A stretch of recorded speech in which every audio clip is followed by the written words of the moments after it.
This is Bigger Questions with your host, Robert Martin.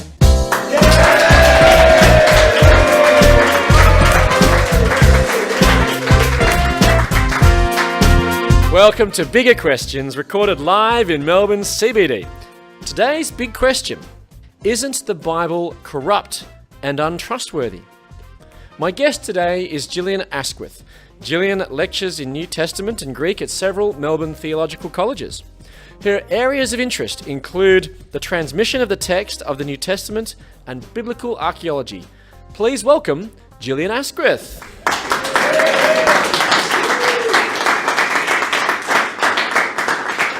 Now, Gillian, welcome to Bigger Questions. Thank you very much. To kick off Bigger Questions, we like to ask a couple of smaller questions. We do try to have a bit of fun on the show. Today, we're talking with Gillian Asquith about if the Bible is corrupt and untrustworthy. Now, many have claimed that the Bible has been transmitted like Chinese whispers.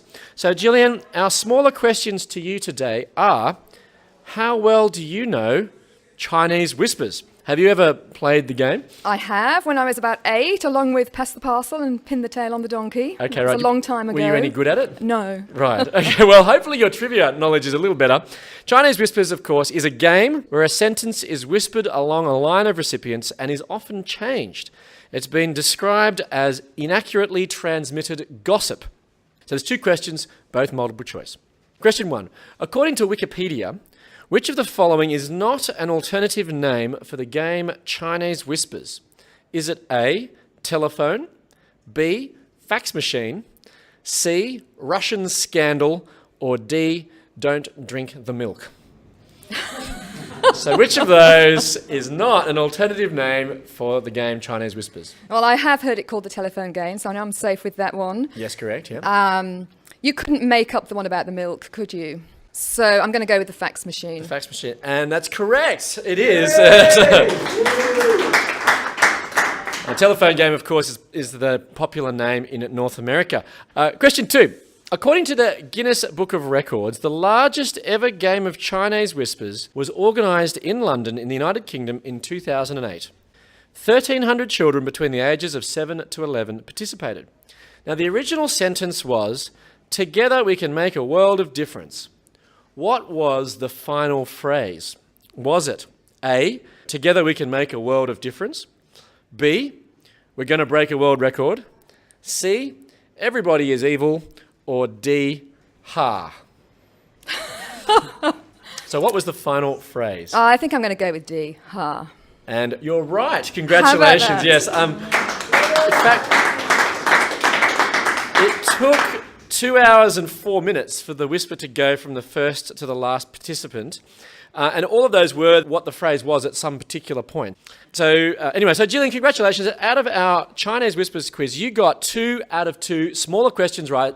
A big round of applause.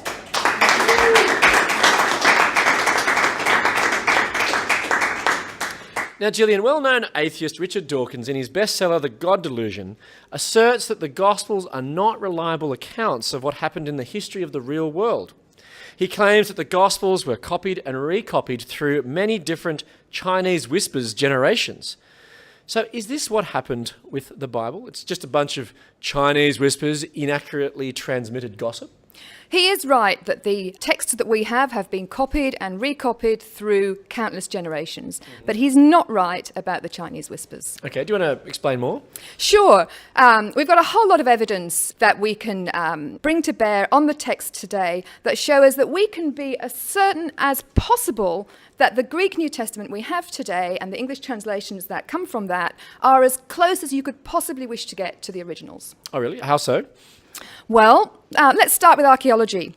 So there was a discovery back in the late 1940s in Israel, the Dead Sea Scrolls, you've probably heard of those. A whole lot of really ancient documents that actually pushed back our existing versions of the Old Testament to 1,000 years earlier than previous. We had medieval copies of the Old Testament. The Dead Sea Scrolls pushed it back 1,000 years. So what did they discover when they compared the two manuscripts? They discovered that there was a remarkable amount of similarity between these documents that were copied 100, 150 BC and the copies that are still in existence from the medieval times.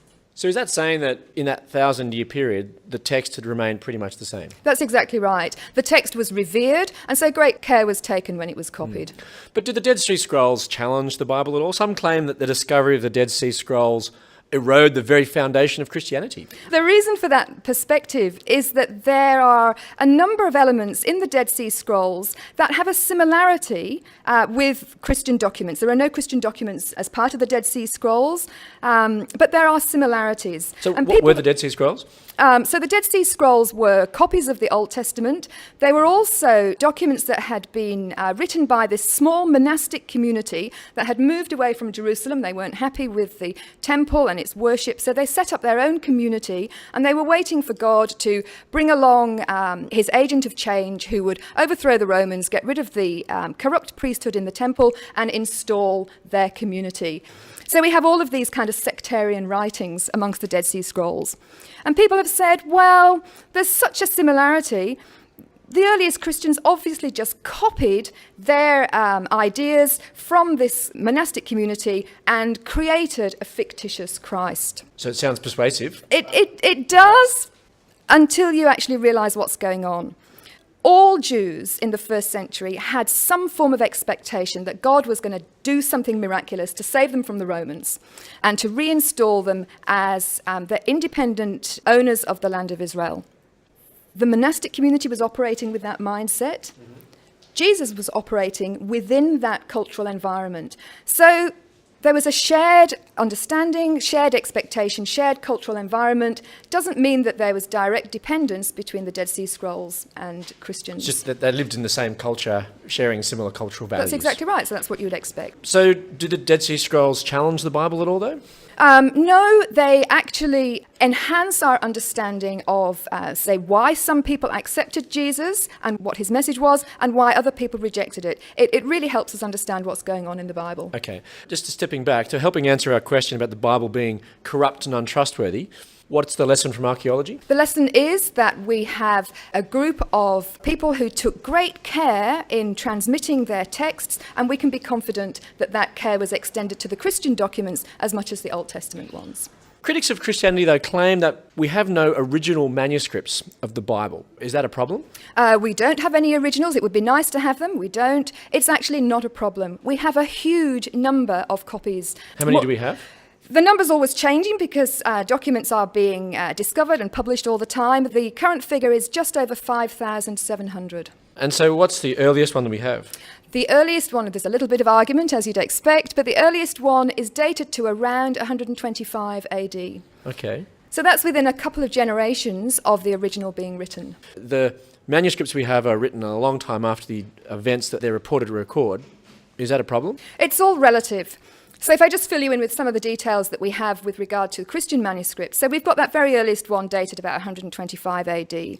We've got other 2nd century papyrus documents that are, some of them are small fragments, just odd verses. Others are whole books of the Bible. We've got 3rd century manuscripts that are whole books of the Bible. By the time we get into the 4th century, we've actually got an entire New Testament.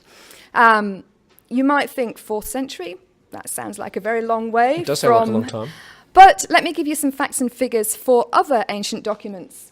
So, for example, Tacitus, a very important Roman historian, the copy that we have is 1,000 years older than the original that he wrote. We have only 20 versions of Tacitus's histories. We have 5,700 versions, either whole or fragments of the New Testament. Plato, the earliest copy we have is 1,200 years removed from the original. Right, so there's been 1,200 years of copying between when he wrote it and when we have the manuscript we can date it to. That's exactly right, and classical historians are very happy with that. So you have to apply the same criteria to the New Testament as classical historians apply to these documents. They're deemed reliable. Now, you've actually seen this 4th century Bible.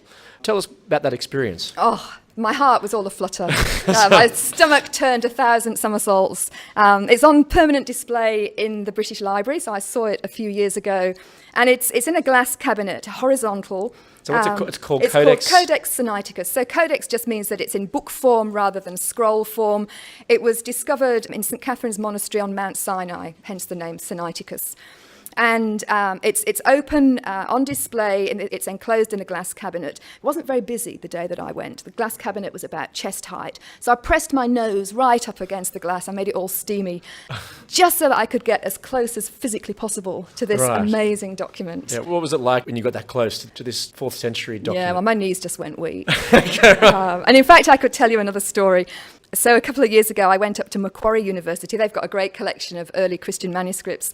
And I spent a week learning about them, learning how to decipher the ancient handwriting. It was one of the best weeks of my life. I came back to Melbourne just euphoric, floating on air. And the student services lady at our institution, who I know quite well, and she knew that I was single, she wrote me an email. She said, "Gillian, you've got that unmistakable glow about you of a person who's met that someone special." She said, "Would you like to spill the beans?" So I wrote back to her and I said, "Well, actually, I've had an encounter with 4th century Christian manuscripts." It's a bit sad, isn't it? Right. The texts are old, but aren't there lots of variations between them? I mean, leading New Testament scholar Bart Ehrman, who's author of a bestseller, Misquoting Jesus, the story behind who changed the Bible and why, he looks at the differences between the New Testament manuscripts and rejects their trustworthiness. He says that there are more differences among our manuscripts than there are words in the New Testament. How do you react? He's absolutely right. He's absolutely right. So, and how do you react to that? Well, there are 138,000 words approximately in the New Testament. How about you have a guess, Rob? Have a guess how many differences you think there might be. Well, I've read Ehrman's work, and I think he says something like about 200,000 differences. No, you're way off. Way off, nowhere near. That figure's been expanded. Scholars would say now probably about 400,000 differences. 400,000? Over 138,000 words in the New Testament, that's right. So how can you trust that? It's important that we realise exactly what those kinds of differences are. And more than 99% of them are simple, scribal, penmanship blunders. So a word might have been missed out, a spelling error might have crept in. Instead of writing Christ Jesus, the scribe has written Jesus Christ. So nothing that makes any material difference whatsoever to the meaning of a sentence or the meaning of the New Testament. So these scribes just made mistakes? They did, like you and me. That still raises another question, though. How can we trust that they took care with transmitting the text? That's a really good question. And we can see from the manuscripts that we have that a number of copying conventions crept in really early on. So when the scribes encountered specific words such as God, Jesus, Christ, Spirit, they used a system of abbreviations for these words. So they might use the first letter and the last letter of the word and put a little line over the top to show that that's what they had done. And there's a remarkable sort of homogeneous nature to these abbreviations by the time we've got manuscripts in the 2nd century, which shows that very early on in the 1st century, these conventions were being developed and adhered to across the Mediterranean basin, which shows that scribes didn't feel that they were free to just randomly make things up as they were copying. They were sticking to established standards. But some of the changes made by the scribes were actually intended. They have inserted words into the text of the Bible at different points, haven't they? They have, and we have to grapple with that. So, as I said earlier, just over 99% of the differences are just scribal errors, but we've got almost 1%, which would be intentional changes. Yeah. So how about I show you one? Okay. So I've got a couple of Bibles here. I'll give you this one. This is the NIV. Thank you. So it's one of the most recent English translations. And I've got the trusty old King James Version here. Yep. So I would like you to look up, please, Acts 8:37. Okay, Acts 8:37. So I've got it here in my Bible. Acts 8:36. As they travelled along the road, they came to some water, and the eunuch said, "Look, here is a water. Why shouldn't I be baptised?" And hang on, go straight to 38. There's no Acts 8:37 in this Bible. You've got no Acts 8:37. There's no Acts 8:37 in this Bible. You've got a dud Bible. I have. There, we have to take it back to the publisher. I demand a refund. They don't, you've been sold a bad Bible, I'm afraid, Gillian. They don't make them like they used to, do they? Well, what have you got there? So I have in my King James, I've got Acts 8:36, like you have, and I'll just fill you in with a little bit of the detail. So Philip is one of the earliest Christians. He happens to be running along in the desert when a eunuch in a chariot who's on his way to Jerusalem is reading the book of Isaiah, and he doesn't understand what he's reading. Philip comes up to the chariot. The eunuch says, how can I understand what I'm reading when there's nobody to explain it to me? And Philip says, dude, I'm your man. That's actually not in the King James. That's at the Greek. Is that how the Greek goes? And so Philip begins to explain about this passage in the Old Testament. It's Isaiah 53, and it's a prophecy about Jesus. The eunuch, the lights go on for the eunuch. He understands about Jesus, and he says, why shouldn't I be baptized? Mm-hmm. So I have here in my New Testament, King James Version, Philip said, if thou believest with all thine heart, thou mayest. And he answered and said, I believe that Jesus Christ is the Son of God. And then 38, which your NIV has. And he gave orders to stop the chariot. And both Philip and the eunuch went down to the water, and Philip baptized him. That's exactly right. So there we go. That's clear evidence it's been tampered with. It has indeed been tampered with. It's important we understand the kinds of categories of tampering, if you like. So imagine you're a scribe. You've got a copy in front of you that has the eunuch just saying, why can't I be baptized? And Philip going, yep, no problems, we'll go right ahead. Church practice would dictate that a person actually acknowledges that they have faith in Jesus before they're baptized.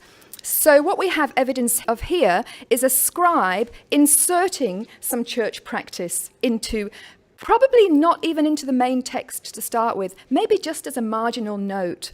But then somebody else comes along 100 years later, is going to copy out that particular manuscript. They see the marginal note, and they think, that actually probably should have been in the main text. And so then it finds its way into the main body of the narrative. So there are a number of these similar kinds of verses that are here in the King James Version, not in the NIV. Because when the King James translators had Greek manuscripts in front of them, they didn't have the oldest, most reliable manuscripts that we have, that we now use to inform our copy of the Greek New Testament that the NIV is translated from. So we've got these verses that fall into the category of putting in church practice, just to make things absolutely clear. Or perhaps there might be a slight difference in wording between one gospel and another. So the Lord's Prayer is an example of that between Matthew's gospel and Luke's gospel. So one scribe thinks, I'll be helpful and I'll just make it all sound the same. Right, okay. But how do we know this just hasn't happened across the whole Bible? Like it's just a whole bunch of Chinese whispers that have just changed the text? Yeah, and that's a really good question. Because we have 5,700 manuscripts, and we know that these manuscripts were produced in different areas across the Mediterranean basin. And so scholars and experts have devised this method for working out what is most likely to be a scribal emendation and what's going to be the original. So if you've got a number of really early documents from different areas of the Mediterranean basin that don't have that particular verse in, and then you've got some later manuscripts that do, the sort of method of what we call textual criticism, examining the text, would say to us, we go for the oldest, most reliable manuscripts that come from regions that are varied and diverse, and that can tell us what the original was. If we only had one copy of the New Testament, we would have no idea how close it is to the original. But the fact that we've got 5,700, in comparison with Plato, where we've only got 7 versions of his work, we've got this wealth of information that then enables us to get back to the original with confidence. And this wealth of information we have, it doesn't reveal a wholesale changing of text, as you've alluded to before? That's right. So we've got less than 1% of changes overall fall into this category. We can see from the manuscripts that we do have that there are just odd little bits here and there. And they're all either theologically motivated or church practice motivated. Today's big question is, isn't the Bible corrupt and untrustworthy? And we've been exploring an answer with Gillian Asquith based on textual transmission and manuscript evidence, but the Bible itself also gives reasons to believe it wasn't corrupted. In the New Testament book of 2 Peter, Peter writes a fascinating sentence regarding other scriptures. He writes in chapter 3 to assure his readers of their relationship with God and also about what they have read from the Apostle Paul. He says in 3:15, "Bear in mind that our Lord's patience means salvation, just as our dear brother Paul also wrote you with the wisdom that God gave him. He writes the same way in all his letters, speaking in them of these matters. His letters contain some things that are hard to understand, which ignorant and unstable people distort, as they do the other scriptures, to their own destruction." So, Gillian, how does this help us answer the question if the Bible is corrupt? It tells us that very early on, Christians struggled to understand some of their own sacred writings. Yeah. It's not really that good, is it? If you're trying to promote a new organisation and a new way of thinking about things, and your documents are so hard that people can't actually understand them. Come and join us for something that's really hard to understand. That's right. Yeah. So the fact that Peter acknowledges that the documents are hard to understand suggests that they were still revered as sacred and they would not be touched. So they were not going to try and iron out some of the difficulties, smooth things over, get rid of the difficult passages to make it more easy for the readers to understand. They were leaving them as they were and just living with the fact that they were difficult. So would you say, though, that part of the way these texts were distorted, that someone were actually changing the text, that they could have been inserting new things in to make things clear? No, it's clear from the context there that Peter is talking about existing texts that are difficult, and then people distort their meaning in the understanding of them. And we can see also from, there's evidence in the New Testament that tells us that very early on there were checks and balances to make sure that the documents weren't tampered with. So, for example, when a letter was written by Paul, even though it might have been written to a specific congregation, Paul often gave instructions that that document should be shared. So, for example, at the end of his letter to the Colossians, he says, after this letter has been read to you, see that it's also read in the church of Laodicea, and that you in turn read the letter from Laodicea. So if you've got a letter from Paul, you're not going to trust the original to go off to Laodicea. Who knows what they might do with it? So you're going to have a copy made, and you're going to send it off with a trusted letter bearer, who will be a member of your congregation, who will have heard the original read out. He goes off to Laodicea, it's read out in that congregation. If it's different, he's going to put his hand up and say, hang on a minute, that's not right, something's happened here. So we can see right from the start that people who were acquainted with the originals would have been the people that took copies around other churches, and as you've read out from 2 Peter, difficult bits were left in there. Now, you mentioned that some of the parts of the Bible are hard to understand. Does this just mean that we shouldn't try to understand hard things? Not at all. It means we need to work even harder at understanding the Bible. What was your experience in trying to listen to the Bible being read, and did you find it easy to understand? Not at all. So when I became a Christian, I understood the overall basic message of Christianity. But then I sat in the pews in church for many years after that, really having very little idea of what was going on when the Bible was read and when it was taught. So what happened? I went to Bible college and learned how to read it for myself. Right. So but was it worth persevering, though? It was worth persevering. I think the bits that are hard to understand are those bits that presuppose a shared cultural understanding. We're separated from the culture of the Bible by time, by language, by culture itself. So things are hard to understand. It reminds me of, so you can tell by my accent that I'm not a native Australian. When I first arrived in Melbourne, I saw a billboard. It said, "Crows smash pies." And I had no idea what to imagine by that. I didn't have your shared cultural understanding. So we can grasp the overall message of God's love for us and the significance of Jesus' death and resurrection. But when we want to understand even more about the depths of God's love, then it's important for us to get behind the culture of the Bible and have that enhanced understanding. Why are you interested in this topic? What drives your interest in textual transmission of the Bible? I think what grabs me about it is that despite human fallibility and human error and scribes making blunders, God has preserved his word throughout the generations. And it says to me, God actually works through human error. When you look at the story of the Bible, you see God choosing the nation of Israel, and they stuffed up multiple times. You see Jesus then choosing the 12 disciples, and they were basically just a bunch of losers. They got it very wrong lots of times. They came good in the end, but they were a shocking bunch, really. And then I look at myself, I think, well, I'm no better. But God used these people in the biblical narrative. He used fallible scribes with all their weaknesses to transmit the Bible, and it gives me great hope and confidence that God can use me with all my fallibilities. So what difference has it made in your life, understanding the origin of the text?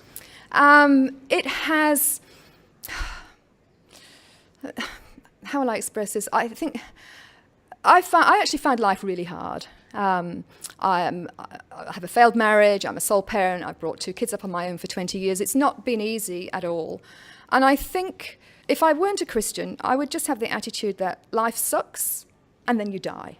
And having become a Christian, having a relationship with God, it has given my life meaning and purpose and hope, which I think is essential for a healthy human existence. I think a lot of what we see with asylum seekers and refugees in detention centres is that they don't have purpose and hope. I think it's such an essential thing for human beings. And it says to me, despite the fact, Gillian, that you have a failed marriage, despite the fact that you have found it really difficult to bring up these 2 kids on your own, I can still be useful to God. So, Gillian, as we wrap up, isn't the Bible corrupt and untrustworthy? How can you ask that question, Rob? Of course it's not. So we've seen from multiple angles. So we see that the Bible is corroborated by archaeology, particularly the Old Testament with the Dead Sea Scrolls. We've seen that the vast number of manuscripts and their relative closeness in terms of time span between the original and copying is way better than any other ancient documents we have. We've seen that there were scribal conventions that came about very early on to suggest that scribes were copying to certain standards. And we've seen that where there were doctrinally motivated emendations or insertions that reflect church practice, we can see where all of those are. So the Bible is definitely not corrupt and untrustworthy. And it's worth persevering to understand. Absolutely. Let me leave you with the Bible's answer to the big question, isn't the Bible corrupt and untrustworthy? From 2 Peter 3:15 and 16. The Apostle Paul writes the same way in all his letters.